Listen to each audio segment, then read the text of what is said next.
you define an Anderbro, what would be your definition? Wow.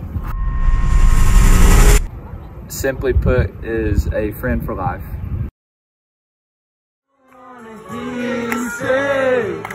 I want it that way.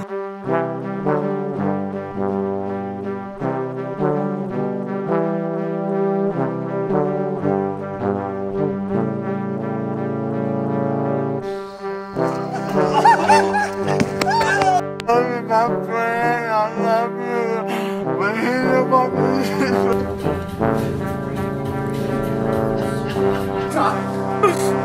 Come at me, son. Come on. Big move. Big move. Big move.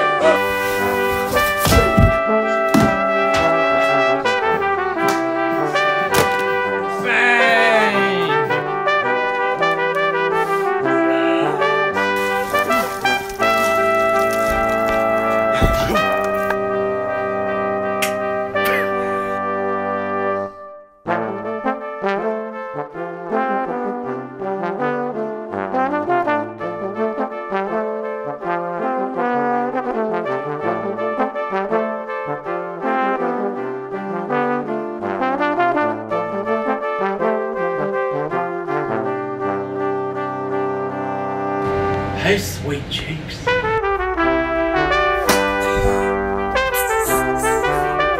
Big up, Jared! Big up!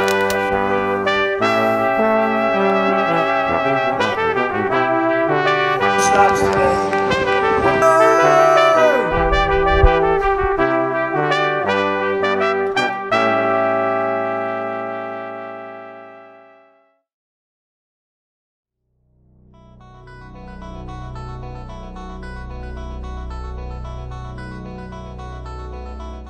My name is Jared Talley, and I roomed with Gabriel Salida freshman year. I'm Gabe. I lived with Jared Talley freshman year. I lived with a combination of people. First semester it was Noah and Logan, and then I switched things up after meeting Ethan Bass. My name is Logan Sizemore. I lived with Noah Calvert and Reeves Willis my freshman year in Lawton 201. My name's Noah Calvert, and I lived with Logan Sizemore my freshman year. My name's Riley Dixon. I lived with Cameron Owens Hunter my freshman year. My name is Colt Martin, and I lived with Jake Miller in South Rouse freshman year. My name is Alex Redding, and I lived with Josh Bryant freshman year. My name is Bryce Long, and freshman year I lived with LJ Fogel and Vaughn Schuster in Lawton.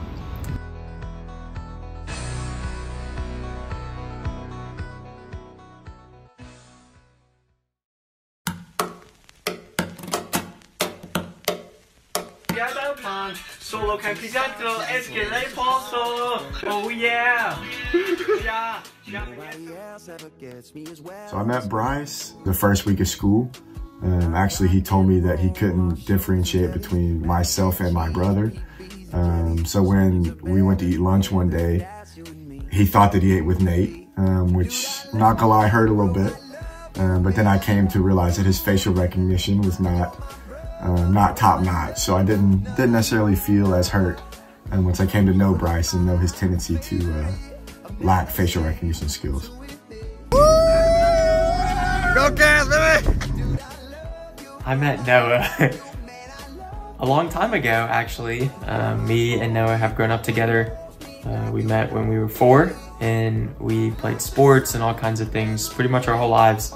Ended up going to high school together and came to college together. We're roommates for 3 years. So I've known Noah for quite a long time. What'd you get? What'd you get, bro? I got freedom. So I got Lots of freedom. Freedom on the old credit card. I knew Jared Talley freshman year just because I saw him around on campus. He was also in Sam Walker's FYE group. But I remember a few times I was with Sam and we would pass Jared and Sam would mess with Jared, and Jared would act so hard and like try to not act affectionate at all. And that's how I officially like got used to him, but didn't actually meet him until the end of freshman year. I think around like spring fling or whatever it was.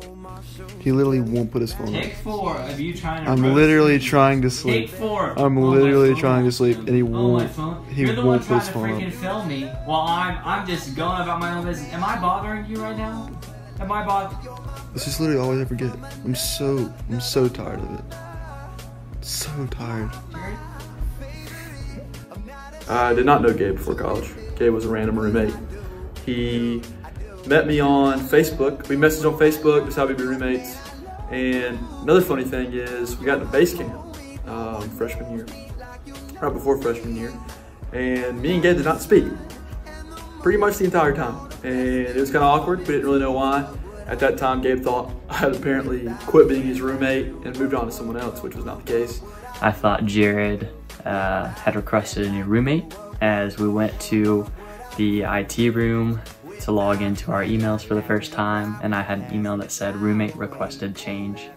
That was really awkward because I hadn't spoken to Jared at that point at all, and so that made me avoid him even more when we got to base camp, so we didn't talk to each other the whole time. But anyways, we became roommates their freshman year, so that's how we met on Facebook. Hey Riley, what happened? Nothing happened, Jared, alright? The freaking cart's too heavy. Reeves cheats. He drafts off me the whole race. Little blast behind me. I met Riley through a base camp. He was actually the only person that was remotely normal at our base camp. And we bonded at base camp, and we have stayed in touch and grew to be closer friends ever since. Ladies and gentlemen, I just beat the worst ping pong player in Anderson College University. Thank you very much. It's the ball that did it, right? I met Colt through ping pong. I remember he was always trash talking like Jared or Davis or even Jake Martin playing ping pong, and I was like, who is this Southern Country guy? It's so big! Oh my god, where did they go? I met Reeves Willis through BCM. We got into our community group.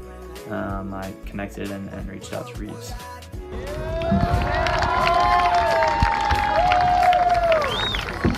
And I knew Logan. We went to high school together, so I've known them for a while.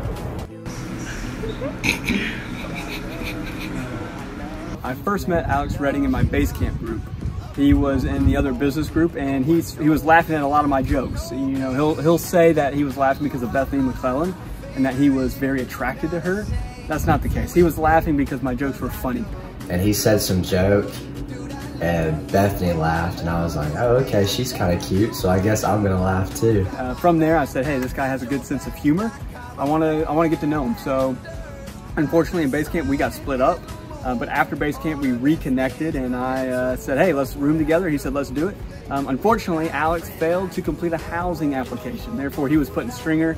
I was put in Lawton with LJ and Vaughn. What I do without a friend like you?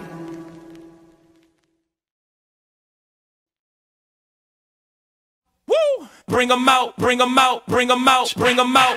It's hard to yell when the barrel's in your mouth. Come on. Bring 'em out, bring 'em out. Hey. Bring 'em out, bring m'em out. Yeah. Bring 'em out, bring 'em out. Hey. Bring 'em out, bring 'em out. Intramurals is something that is very near and dear to our hearts here at AU. We love it. We love Winford. We love how he organizes our sports for us, and we created a team Never Past Bass. I think it was second semester when we started hanging out with Ethan, Noah, Logan, Reeves, those guys. So we were kind of the freshman guys going at the big dogs on campus. We called our team Never Past Bass after playing a couple times with Ethan. I think that's pretty self-explanatory. Played Sully's team in the championship, got a narrow W. We played the 2-3 zone, let Corey shoot, and it just wasn't his night. I think he went like 1 for 15. You know, obviously with the rebounding of the Calverts and with some three-point shots by myself and Charlie Duncan, we were able to take it home in overtime by, I believe, just a few points. As freshmen, we were intramural champions. Spirits are high. You know, you feel good after a win like that. And so after we won, our whole team gets an email from an assistant women's basketball coach. asking us if we wanted to be the practice squad for the women's basketball team. I had no idea what to expect because you have Gabe trash talking us and telling us, hey, they're actually recruited here to play here, so they're probably gonna wax y'all. And I think we took that personally in practice.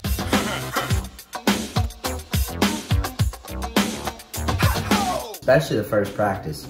We went out there and I think we 30-pieced them. We practiced a couple times. About the third practice, I broke my right hand, which was just a brutal experience. Now these players could never be beat. Isaiah and Iceman too, just give them the ball and then you chuck up too. Dantley and Wilkins are on the scene and Ralph Simpson is really mean. Bill Russell didn't take no jump and Dow Dawkins got a monster dunk. To the hoop, y'all. Yes. Ha-ho, here I go. Face. Watch me. Dips. Oh, you can't check me, man. Moving into sophomore year, we changed our name to the practice squad because the majority of our players were on the practice squad. Sophomore year, I'm not gonna lie, we got blown up. Basically got ran out of the gym. I mean, Sully recruited hardcore. When Sully's team adds a guy like McCray into the mix, that's just another great player, and even Sam Gravely, you're bound to get beat by 35 points in the championship game. I believe it was 30, maybe 20. I'm sure at one point we were down by like 40.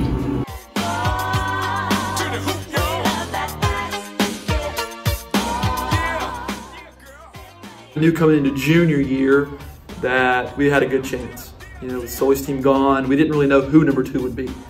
We made it to the championship game, no problem, and faced Alex Vita's team, you know, who we felt extremely confident. You know, and of course, this is the year we moved the game to Abbey Gymnasium, and we'll play it in front of a crowd in the gym on campus, and we were very excited about that. And junior year was tough. That was definitely the one that got away. And then junior year, we thought we had it. Junior year, oh man. I will say to this day, the better team. We led pretty much the whole game. We played pretty good defense, but we lost the game. Luke Bolt hit a game-winning layup, and we lost. You know, the refs, they may have played a part in letting it get a little too physical, even though, you know, I'm not one to complain. Big time refs make big time calls, or big time no calls for that matter. And you know, Luke Bolt, big guy, you know, he jumped up, he got the rebound. Did he go over the back of Noah? There was no call. If there's no call, it's not a foul. Yeah, Luke Bolt, he you know, came over the back a little bit, but they'd been letting it play all night, and he put it in to win the game. So yeah, frustrating to only win one. Luckily for me, I'll be able to continue my intramural basketball career in grad school. Looking forward to really stepping up, maybe getting a couple more t-shirts, maybe showing the younger generation, the young bloods, how to pass and play that team basketball. The setting was the third floor of Lawton, as it usually was freshman year. Jared Talley and I had decided that we wanted some cookout. And I don't know how it came up we were going to prank the boys, but we did. I believe there may have been a cop, a cookout, maybe an altercation, something along that line. And it was Noah Calvert who came up with the idea to prank them. And obviously it took us an extended period of time. You know the lines at Cookout. So it took us probably an extra 30 or 45 minutes. We pulled in, and we were pulling in back past the library, and we get a call from the third floor of Lawton. Well, it's like an hour later, and they're not back yet. And I call them not because I'm being impatient. I call them because I think something has happened. I think that maybe they're not safe right now. The idea we were going to tell the boys that we were shot at Cookout, and that's what took us so long. I believe we were there for a long time. And I'm going to tell the people that did not go to Cookout that Noah was almost shot in the face, that a bullet, quote unquote, grazed his ear. I believe that one of us has been in the crossfire of gunshots. We might have had on speakerphone, and I told them, they asked where we were and what was taking so long. I said that there was a shooting at Cookout. And so Bryce is freaking out.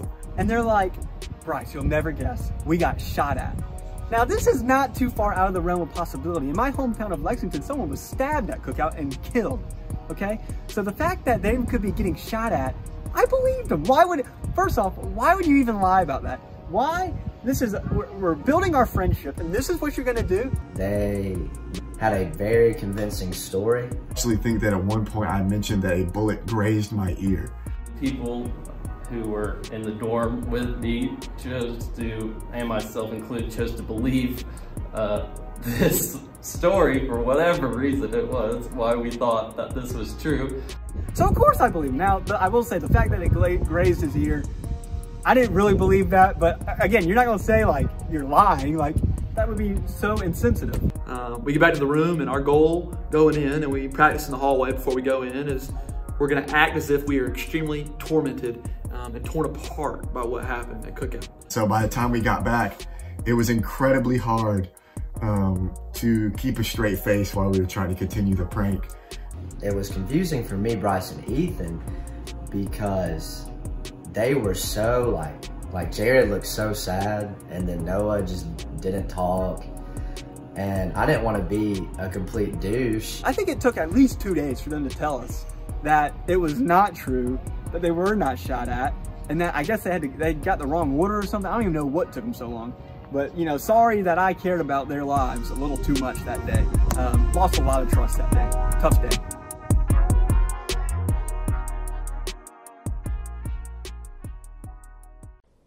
This is an example of a technical foul for an inappropriate reaction to a call, including the approach to the official.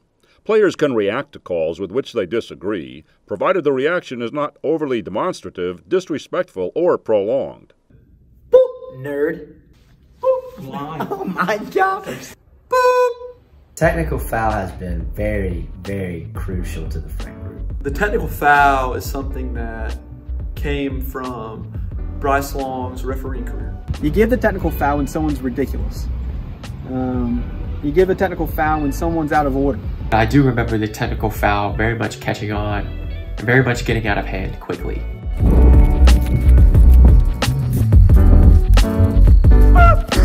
That's ridiculous. Hey, get back here.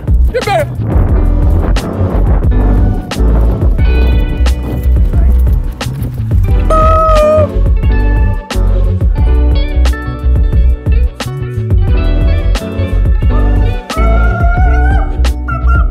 Kind of became a war, a battle, some would say, of who could give the most texts, of who could receive the most texts, and it just got to the point where you could not do a thing without receiving a technical foul. Times seems that the most egregious ones that give the technical fouls are the ones that are doing the most. Jared Talley gives some freaking awful tees. Jared Talley, he often gives technical fouls just because he wants to, not because they're earned. Jared is the most prominent person of that tee for sure. I mean, he has some egregious ones with that one. Jared Talley is the most absurd, egregious, incredulous, not worthy to be even giving a tee. It's ridiculous. You look at him the wrong way, you get a wrangling tee. The absolute worst when it comes to using technical fouls, Bryce Long. He has abused and abused his power when it comes to technical foul. Time and time and time again. Boo. It is blown up for sure. I think it's been a part of our entire college experiences, teas and the ridiculousness of it and the creativity behind it of what you can come up with. The introduction of new technical fouls. Recently, the new technical foul has been the alley-oop 360 slam jam bam technical foul. I would say kind of one of the statements of Anderbros. Adds a light-heartedness and humor to our friendship in many ways. So it's definitely a blessing. It was something that was first adopted into this friend group, and it had its impact on the university as a whole. It started sweeping the school to some degree, where people that weren't even in the friend group would just be giving people technical fouls. You know, it's literally quite amazing where I can be walking to class, hear someone give a technical foul, and look around and none of my friends are around. You know why? It's because this transcends this friend group. The technical foul is now part of the freshmen's repertoire. I know sophomores give it out. even some juniors. Definitely changed the school for the better. That's a legacy. I guess that would be my legacy, that I had the technical foul.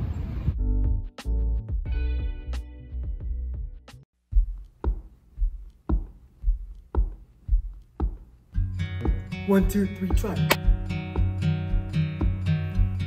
Boys of Tribe, definitely one of the most life-changing things that's ever happened to me. A true biblical community, and I think that was the first time for a lot of us that we had that. Yeah, isn't it amazing how a man can find himself alone? When I came into college, I was not in a great place in my relationship with God. Came into school and really was able to be pushed for the first time to take ownership of my faith. Coming into college, I've grown in all kinds of ways, but Tribe is the source of a lot of that. I just remember going in, finding a community that I didn't know I needed, finding people that would challenge me in ways that I didn't know I needed, and people that would give me grace where I needed grace and would walk with me. And I think the Lord just really began transforming my heart in a lot of ways my freshman year through that community group. Well, I am a difference maker, oh I am the only one that speaks to him, and I am the friendliest of friends of God. Favorite moments from Tribe definitely usually consist of James Ebass. He was just a goofball, and just some of the things he would say, just bro and stuff like that, it just cracks me up to think about. From the very first night, the other leader, Sam Walker, he just kind of laid down the law, broke down all barriers, told us we were going to be vulnerable. My role in Tribe was being a co-leader for all these boys, and ultimately just helping them step into spiritual maturity, helping them step away from some things that they needed to step away from. That freshman year, and those boys of Tribe saw crazy growth. It's insane. I've never seen any other community group have the starting point and the ending point be what they did. It was crazy, crazy. Set some roots, set some foundation spiritually in what it like to live in biblical community, repent and confess of sin, to be disciplined in my faith, to be discipling other people and to be discipled. Those were all pretty much brand new things. All these guys can come together, not for personal gain or selfish desires, but to truly follow Jesus. It set us up for a great year, and for me, a great 4 years of following Jesus, and something that I know that I'm never gonna stop doing. A flip switched, and they went from being boys who said, I'm gonna try to follow Jesus in college, to saying, Jesus Christ will be my life in these college years.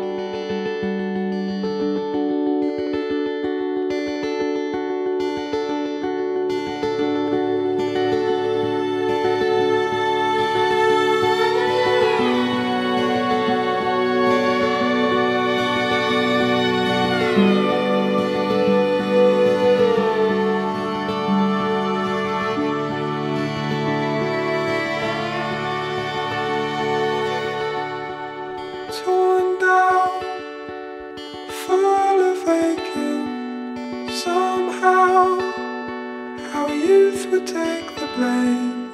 Worn out the way we let it stay.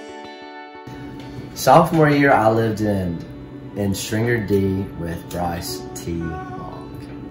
Sophomore year, I lived with Jared Talley once again. Once again, I lived with Logan Sizemore in Stringer. I lived with a guy named Chris Ulrich. It was a random roommate. It was a last minute thing. Sophomore year, I lived with Jake in Village. We moved to Village D. I could say my roommates were Nate, Will, and Eli, but really I think I spent more time and a few nights in Stringer D.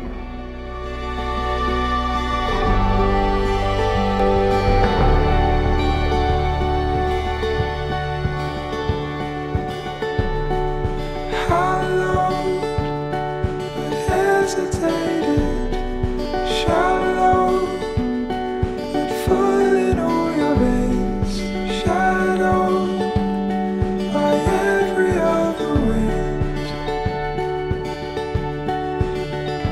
Ooh, hollow, and doubt can make it borrowed, a love that never came, followed in every other shade.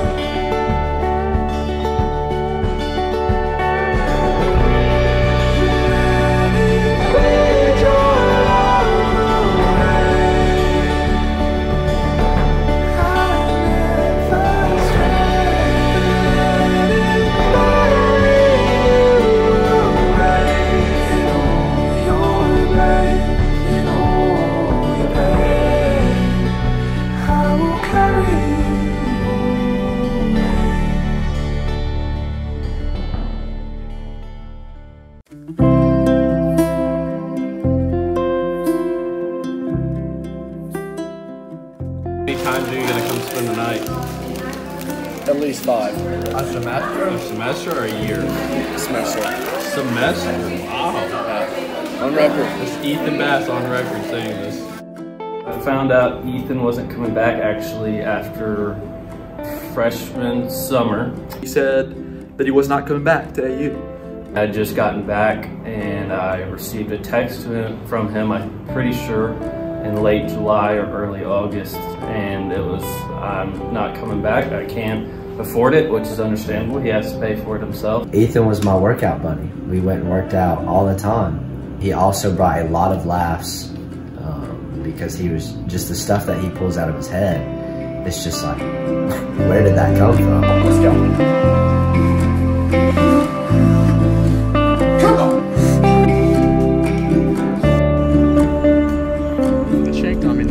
Fair play. Self-defense.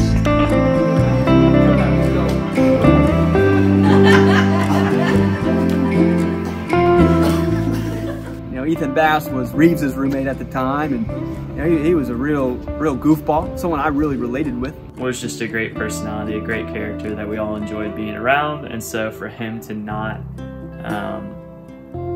be able to stay in school due to personal reasons, that really hurt a lot of us, and we had to get a random roommate because of that. Obviously, you know, we were very excited to all get to live together. Shout out to Chris, though. Kind of assumed it was so late that I wouldn't have a roommate.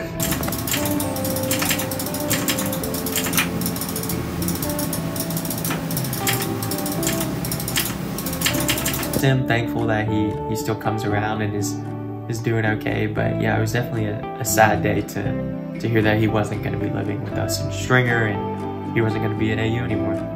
And then, you know, our friendship really took a toll when he enrolled in Erskine. It really hurt, you know. A close friend moving to Erskine.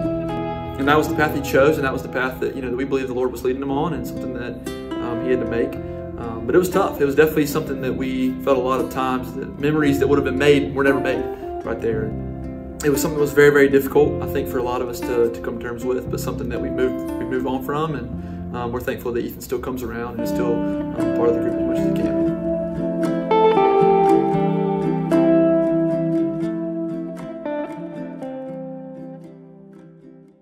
What's up, everybody? I'm Riley. My name's Bryce. It's BRB.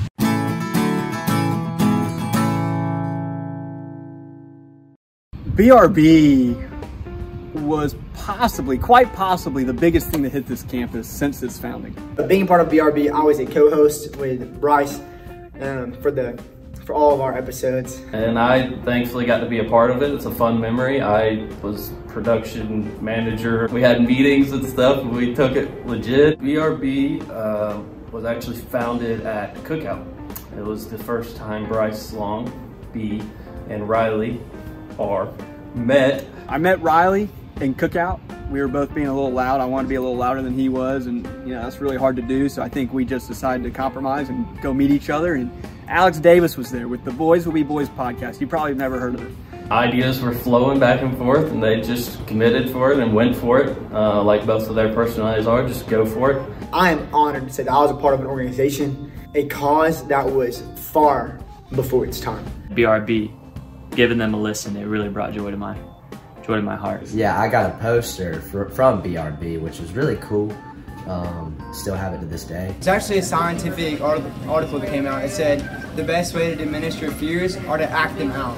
We all need to act like spiders so okay. you can get rid of your fear of spiders. You know? And They're married. They are married, and they live in the South. And in South, what do? Think about the Second Amendment. We eat chicken. We carry guns. We carry guns. What kind of guns? Shotgun. Yes.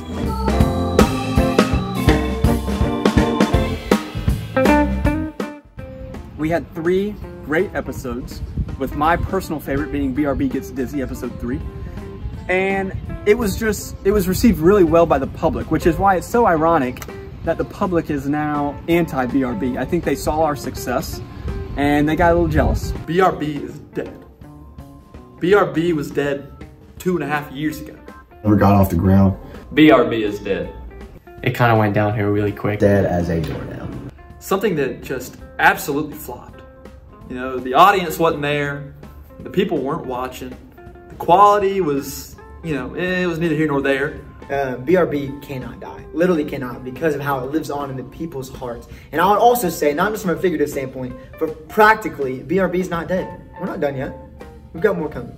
What an honor it is to sponsor this film, you know, to really give our resources over to create something for the people. This is the 4th and final episode. What an honor it is to announce our season 1 finale right now. We love you, we do it for our fans.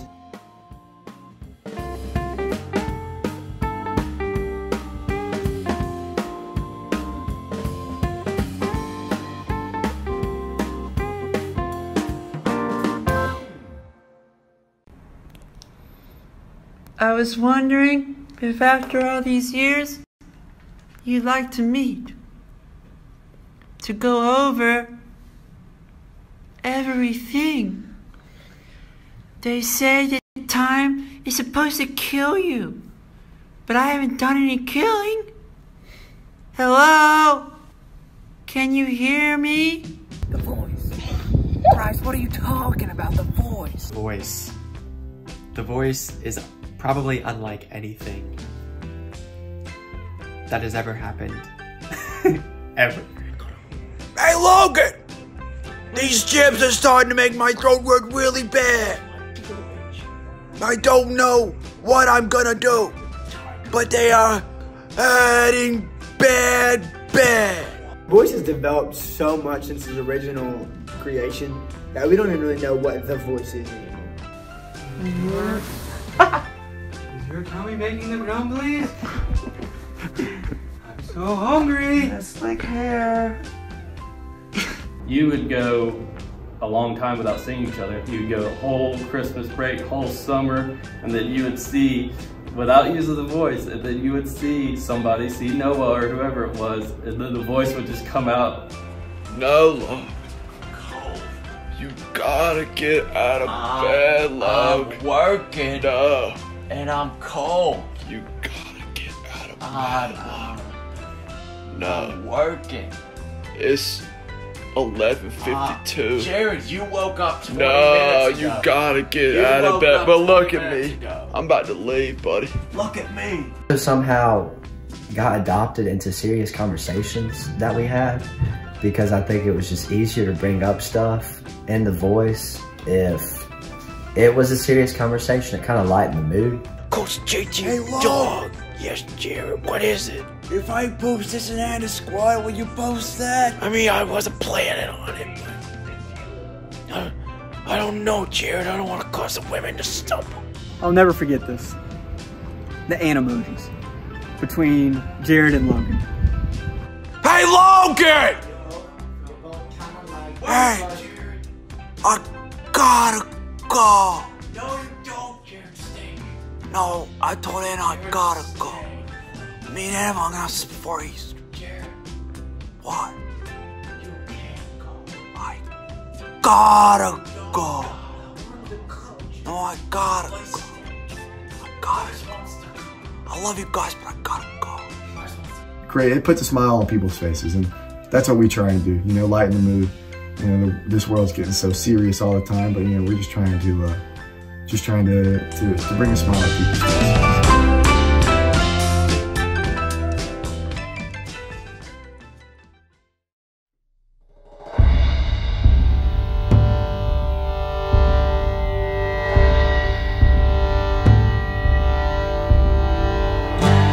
The debate between townhomes and Stringer, I remember being a little high-strung, high-stress. So the townhome Stringer debate is one that went on for a while. Do we stay in Stringer with the 8 guys, or do we move to townhomes and become neighbors? We had some whiteboards out of tallying or pros and cons. You got to go through pros and cons with anything. Myself, Alex, and Noah were on the side of staying in Stringer. The debate was heated. Whiteboards were brought out. Pros and cons were listed. Riley's vote will never count. I know a lot of people in Stringer were tired of Stringer, but also I wanted a homier environment than the center block was. In my personal opinion, I would say that Stringer is very, very crusty. I remember when we voted to move to the townhomes from Stringer, I was not the happiest person because I thought Stringer D was a great place to live. I'm a man of integrity, so I can admit when I was wrong. I do think that the townhomes bring a better feel. I'm a fan of where we currently live. I think it's safe to say that we have conjoined our townhomes this year, and possibly last year, but I was not a part of it, to make one big townhome 507 CD.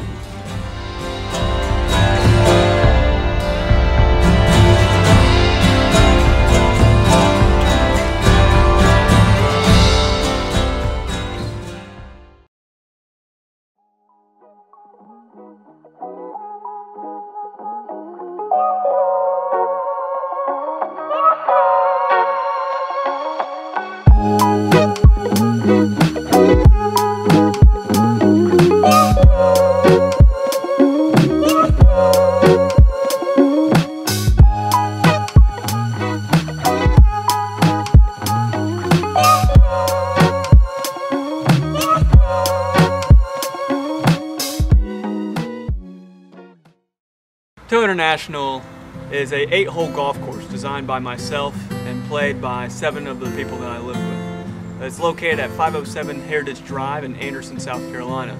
We've lived here for a year and a half, and we really thought we needed to take it up to the next level. So we have a great 8-hole course located around the clubhouse, which is our dormitories, 507 Heritage Drive, C and D.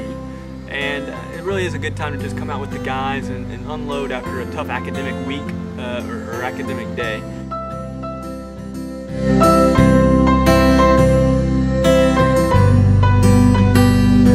Yeah, so it's an 8-hole course. It features several par 5s, several par 4s, several par 3s, as I mentioned. You know, some holes are longer than others, obviously. You're only allowed to use certain clubs, so we don't allow a longer hitting club. Usually it's a wedge, is what you're allowed to use. So it makes it a challenge with the trees and things of that nature to make sure you keep the ball low and make sure that you get some good shots and keep them in play. So.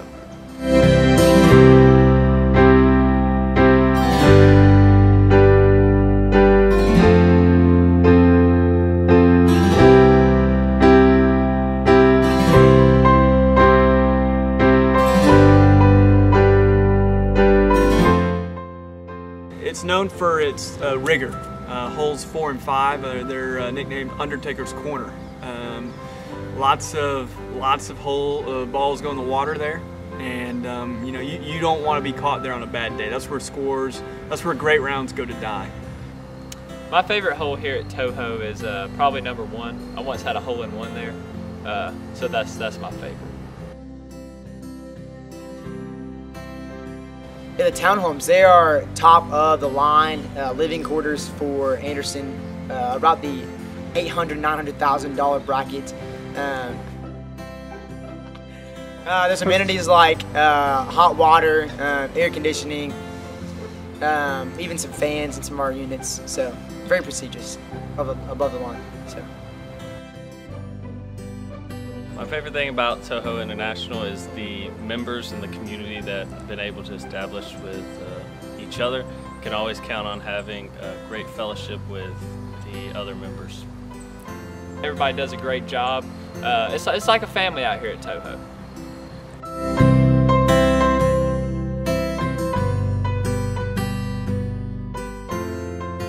Junior year I lived with Riley Dixon in the townhomes. Here I lived with Alex Redding. Junior year, we actually did a little switcheroo. I did not live with Alex. I actually did a switch with Jared Talley, and I lived with Gabe Salida.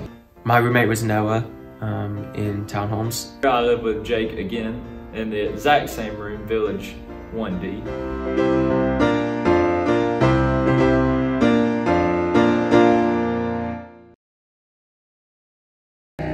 Ladies and gentlemen, welcome to ToHo Arena, home of the Jackboys. We will now, at 8:10 p.m. tonight, we will have our very first 2v2.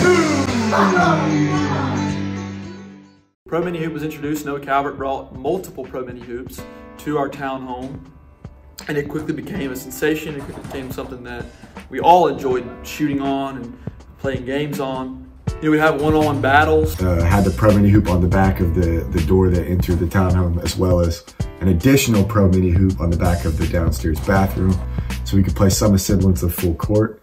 Back it down, yes sir, Jared. He's out of bounds. Look that way. I challenge Noah to golden goal.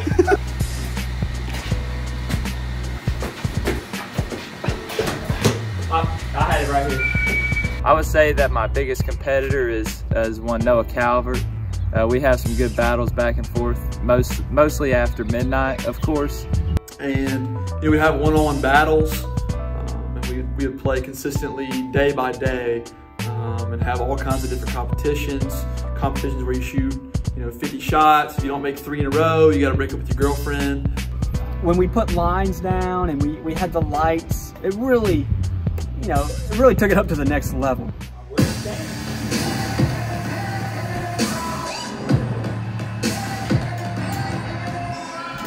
Welcome to tonight's matchup between the 10 seed Ebass and your 7 seed Gabriel Salida.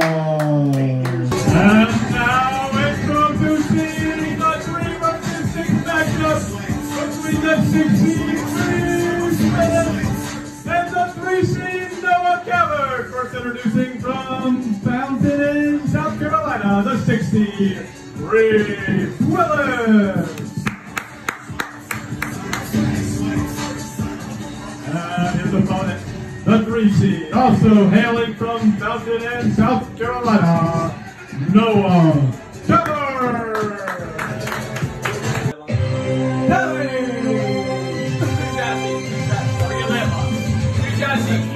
Your big matchup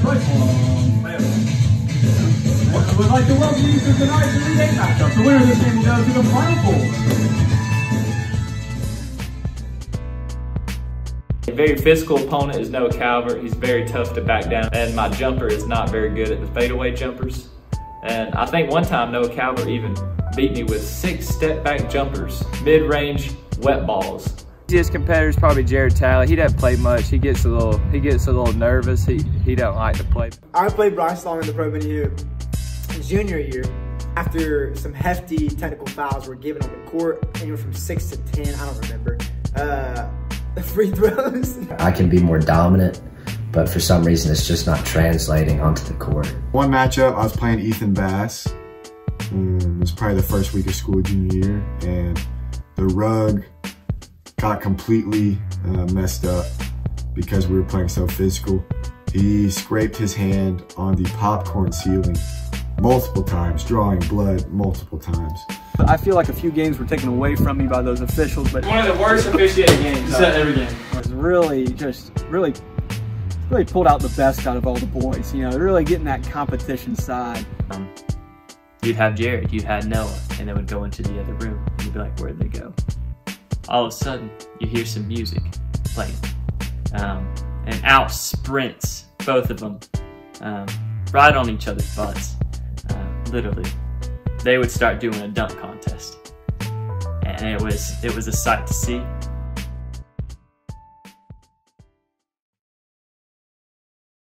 One night we were all in the room. It was me, Jared, and Noah, who were living together along with Alex our junior year in townhome 507D.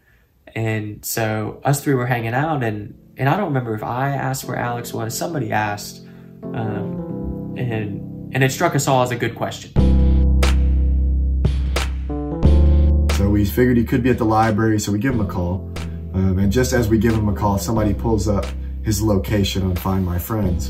And we give him a call, he says he's at the library. We knew that based on his location on Find My Friends. He was not smart enough to turn his location off. And we knew that his location said he was at Denmark Hall.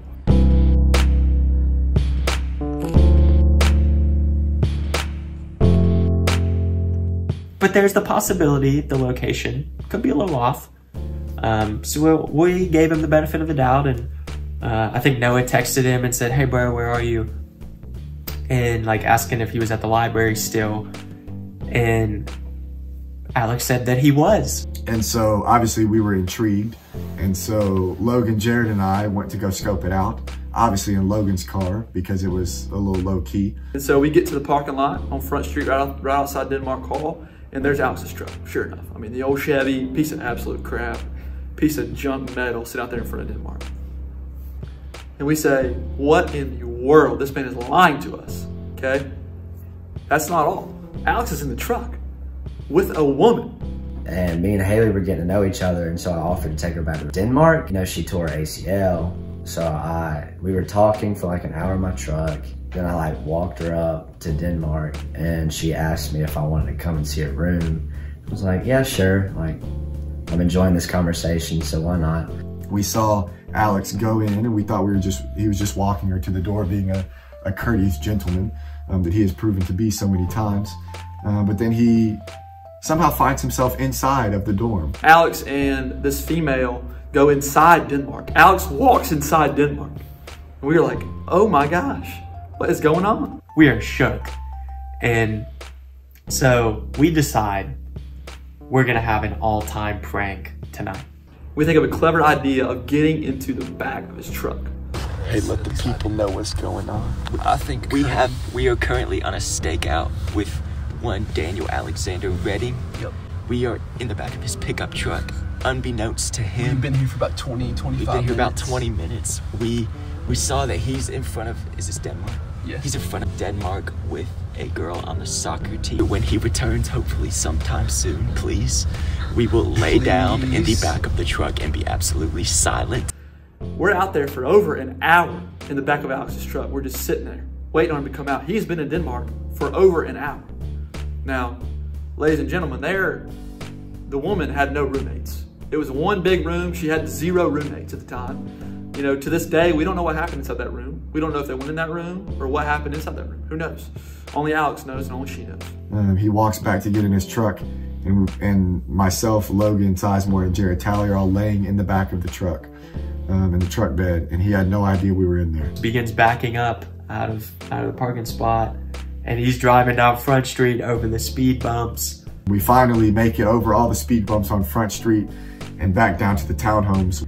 Pretty recklessly. I can't say. I'm glad that I did not slow down for those speed bumps with them in the back. And as he gets out of the car and he goes to open the door to our townhome, we all stand up in the back of his bed and say, "Where you been?" You say, "Where you been, buddy?" I mean, I had no idea what to say. He wasn't expecting us, so he was quite scared. He then was not able to answer for his lies.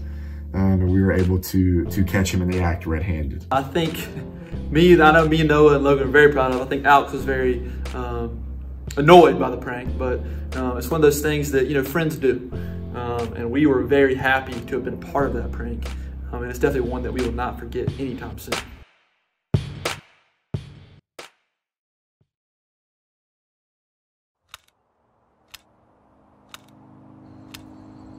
Mysterious pneumonia outbreak in Wuhan, China. A new type of coronavirus. The number of affected countries has tripled. The World Health Organization has just declared that this is a pandemic.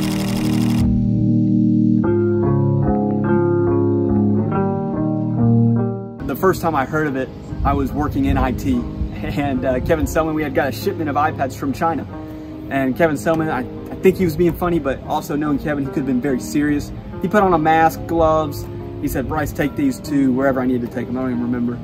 And this was the end of January. I thought he was being a little ridiculous. Thinking that it wasn't a big deal, that it would pass very quickly, or even if it didn't pass, it would just be like a typical flu where, yeah, like some people will get it, but largely we'll keep living our lives. The last thing that I thought was this is gonna cause us to end school early, lock down, put masks on, be in a pandemic. I did not see that coming.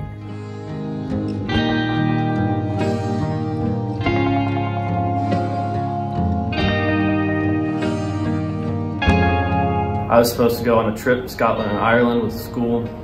We were supposed to leave that Thursday. On Monday, we learned we will not be going on our trip, sadly, because of COVID. We went into spring break, and remember getting the email where AU said we're extending spring break by another week because of the virus, going to figure things out. I was at the beach, I was in St. Augustine, Florida, when they told us that we were not going to come back. We were going to have an extended spring break for a week.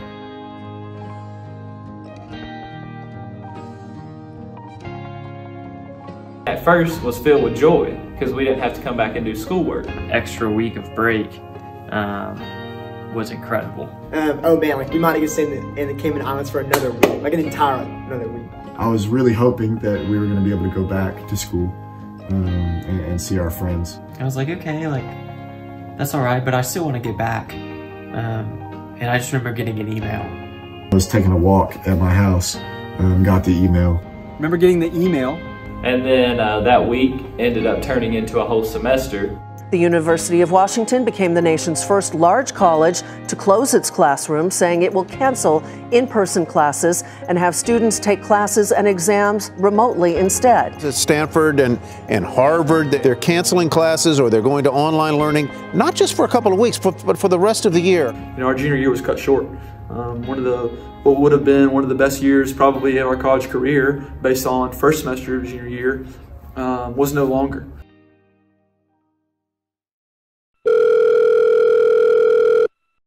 I'm on my walk, and I thought I'd just give you a ring. Hope things are going well in Fountain Inn. All right. I just wanted to call you back and see if we get in touch, but as you would say, and my dad, we're playing phone tag.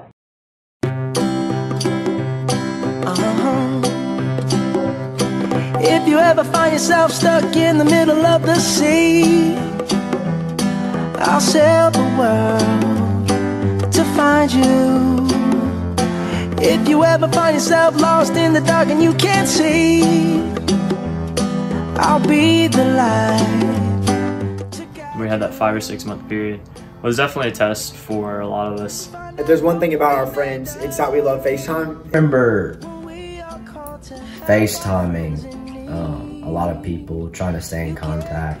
It's not just a circumstantial friendship. It is a friendship that I want to pursue and keep for the rest of my life. We are not just friends because of physical proximity, but because of something deeper. Use that time to grow closer to one another and be able to talk about real things. I think it was really validating knowing how close everyone was and how everyone stepped up over the COVID break. I call Noah once a week, and Reeves, and Logan, and Riley and I would FaceTime maybe 2 or 3 times a day, which was encouraging. You know, it was really cool to see my guys have my back. Taught me that I'm actually owed nothing, that I'm not owed junior year, I'm not owed a school dance, I'm not owed hanging out with my friends, I'm not owed my life, you know, like that literally everything is a gift from the Lord.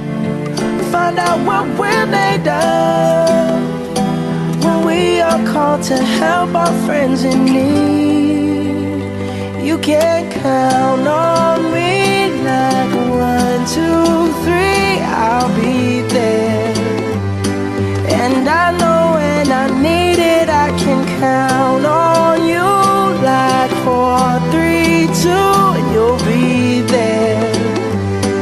guess that's what friends are supposed to do. Oh yeah. Ooh.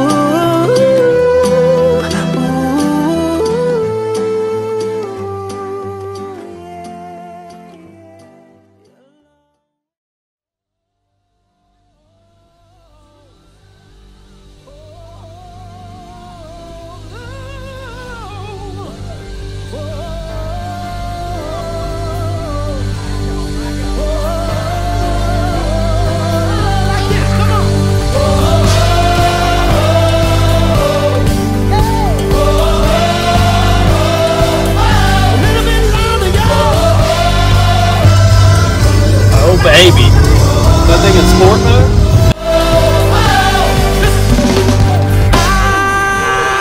I'm going to another level. I said I'm going to another level. Everybody help me say I'm going to another level. What happened? What happened? Come on, come on, come on, come on. I'm going to another level. Hey, Lindsay, take me up to another level. I'm going to another level. Going to, say I'm going to another level. Listen, don't stop preaching. Keep believing, come on, we're going to another level. Don't stop pressing for your blessing. Come on, we're going to another level. Yeah. I'm going to another level. You gotta declare it with all of your might and strength tonight. Come on. I'm going to another level. Let me hear you say, don't stop reaching. Come on. Don't stop reaching. Keep believing. Come on. Going to another level. Here, I lived back with Jared Talley again. I live with Reese Willis next to me. Senior year, I lived with Bryce Long. Senior year, I lived with Colt Martin. I moved off campus and I live in an apartment now with Sam Walker, Eli Goodwin, and Hayden England.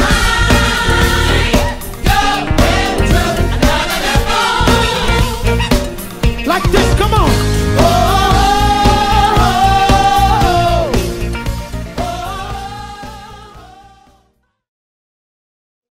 Attention. We are now at DEFCON 1. Security lockdown active.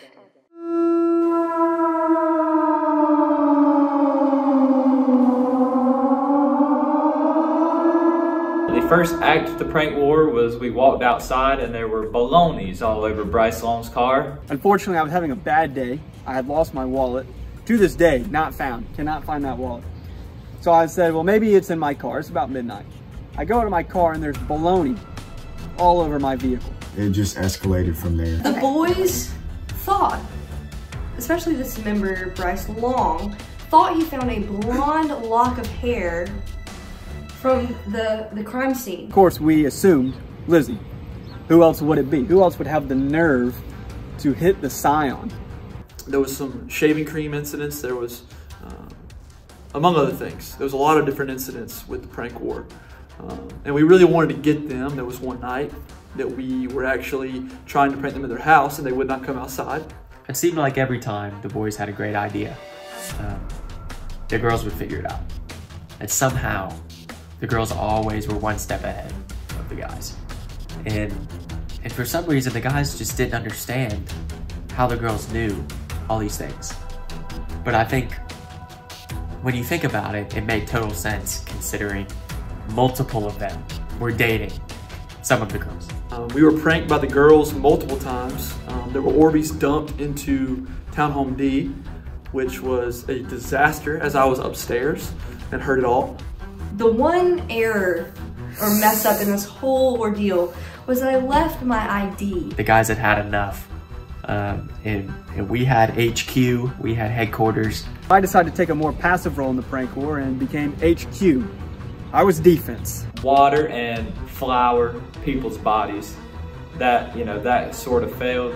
but we did egg the house and steal many belongings, of which were very valuable. All the boys were going out and they were getting revenge. Again, I was just there for the fun of it. Retrieving a pool from the girls' house, a blow-up pool, which they were called by campus safety. Campus safety stormed to our townhome and told us all to go outside and shoot us all out until we were able to tell him, hey, they're our friends, we were just messing around. And he was able to let us go. Lines were crossed, IDs were cut, Orbeez were thrown everywhere, people's cars were baloney. We tried to hit them back hard because when you hit one of us, you come at all of us. There might still be a little more coming, and that's all there is. The prank war is not over. The prank war is something that, right about the time of the airing of this clip, will be in full force. And we will not stop until there is complete and utter surrender. I think it was a fun memory, like just having the girls and the guys go at it.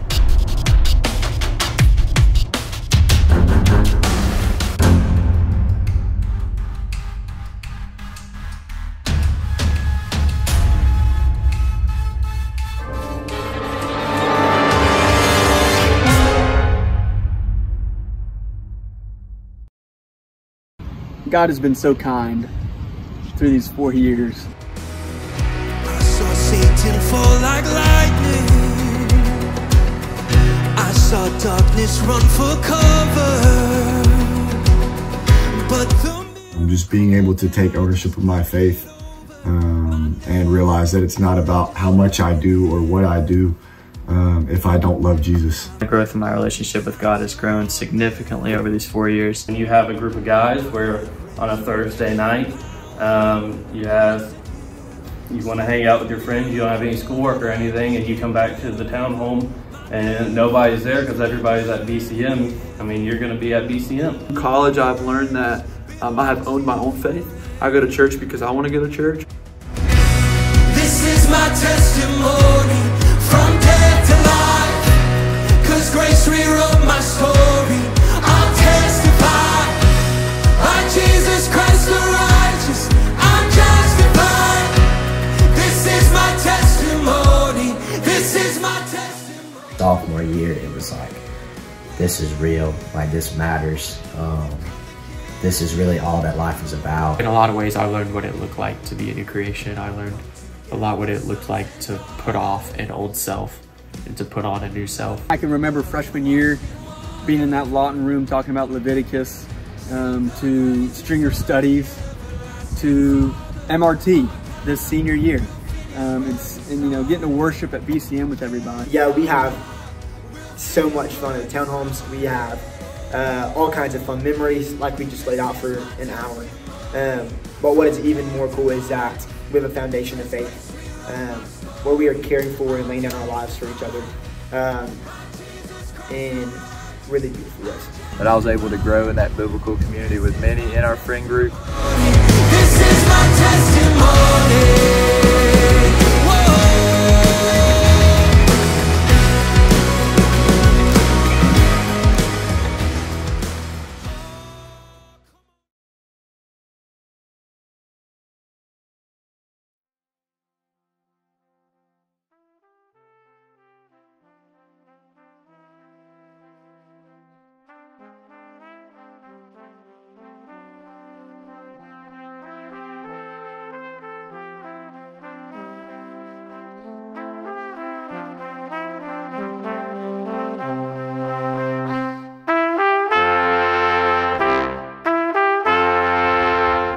The next steps for the Anderbros are some that are difficult to come to terms with, but also very exciting. We'll be attending Clemson University for their Masters of Accountancy program, hopefully to obtain my master's and my CPA. I'll be attending Anderson University's physical therapy school in the summer and doing that for 2.5 years. What's next for me after college is I'll be moving to good old Dallas, Texas for about 4 to 6 months to go through a sales development program with AT&T.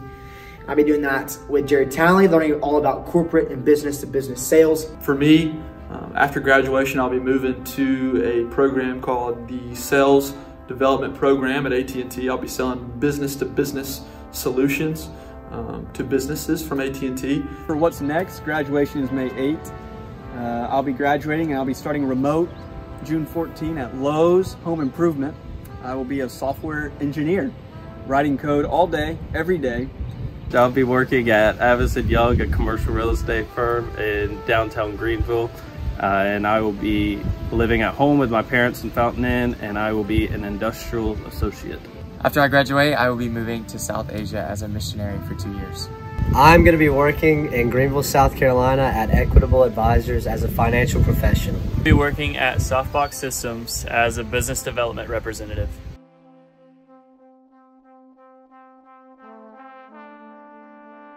My dad told me going into college that it's the best 4 years of your life. Enjoy it while you can. And I will definitely say that that has lived up to it. Y'all are all very special in my heart. I love y'all to death. I would do anything for y'all. I'm very thankful for everything that y'all have done. Pouring into me, showing me love, being there for me whenever I was the worst of the worst, carrying my burdens. I'm very thankful for that. It will not be forgotten. This group was definitely an answered prayer coming in of, can I get good friends? Not good friends that I can just call up and hang out with, but good friends that will care about me, good friends that will challenge me and convict me to be a better Christian, a better person. And that's what this group is. It's scary to see what's next, but I'm also very thankful to know that this group will not just dissipate, but will continue on, continue our friendship. Every single one of those boys who's potentially sitting beside them on a couch right now, who has gone to bat for you, they better know it. They better know it. The staff and the mentors and the community group leaders that have shown up for you, they should know it. Honor and bless, because what you boys have been able to sit in, you included, these last few years is a gift. And if every good and perfect gift comes from heaven, I believe that the Anderbros University experience is exactly that. I'm thankful for y'all, because without y'all, I don't think I would have had the growth or process that has occurred over the past 4 years. I think I would still be very similar to the same man I was, or coming into college, and I think we can all leave here saying that we are men, as weird as that is to say, because I don't really look at myself as a man, but I think we can all confidently say that we are, and I think that's because of our friend group.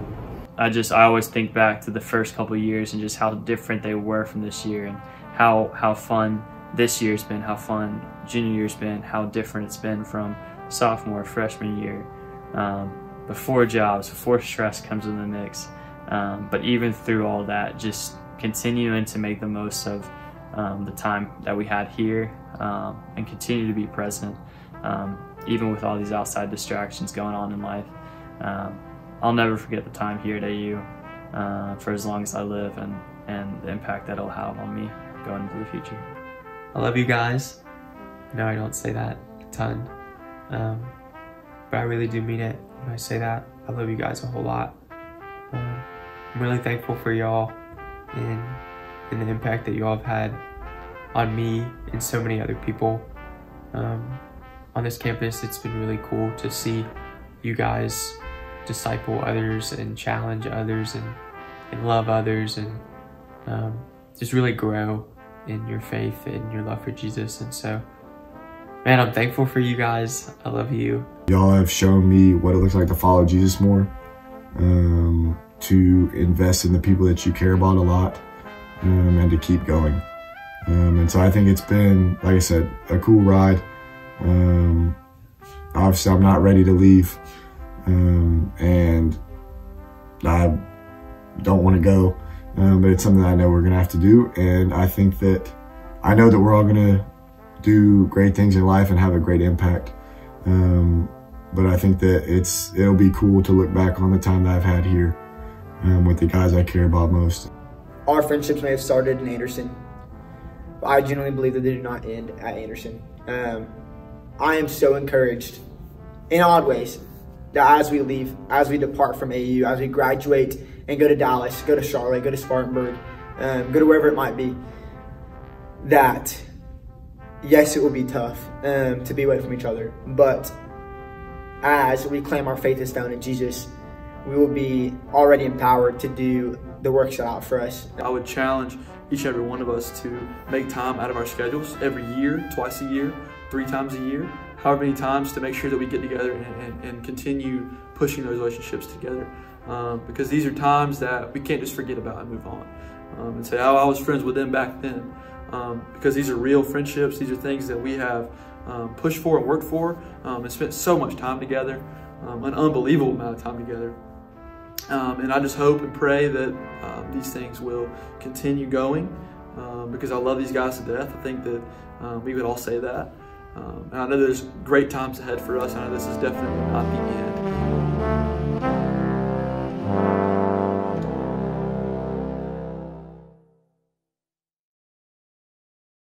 In friendship, we think we have chosen our peers.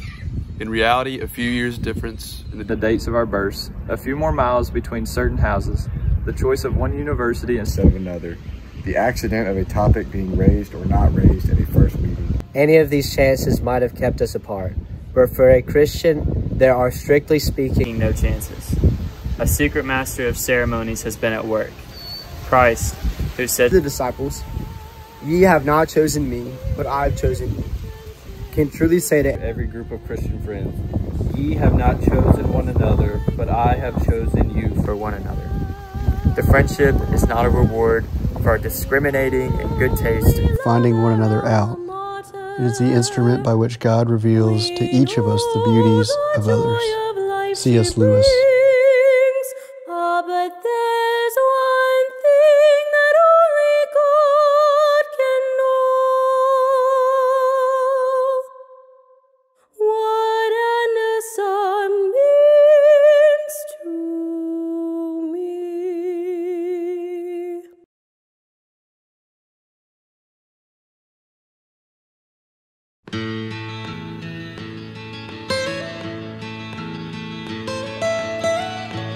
Almost heaven, West Virginia, Blue Ridge Mountains, Shenandoah River. Life is old there, older than the trees, younger than the mountains, growing like a breeze. Country roads, take me home to the place I belong, West Virginia, Mountain Mama, take me home, country roads. All my memories gather round her, miner's lady, stranger to blue water. Dark and dusty, painted on the sky, misty taste of moonshine, teardrop in my eye. Country roads, take me home to the place I belong, West Virginia, Mountain Mama, take me home, country roads. I hear her voice in the morning hours, she calls me. The radio reminds me of my home far away. Driving down the road, I get a feeling that I should have been home yesterday, yesterday.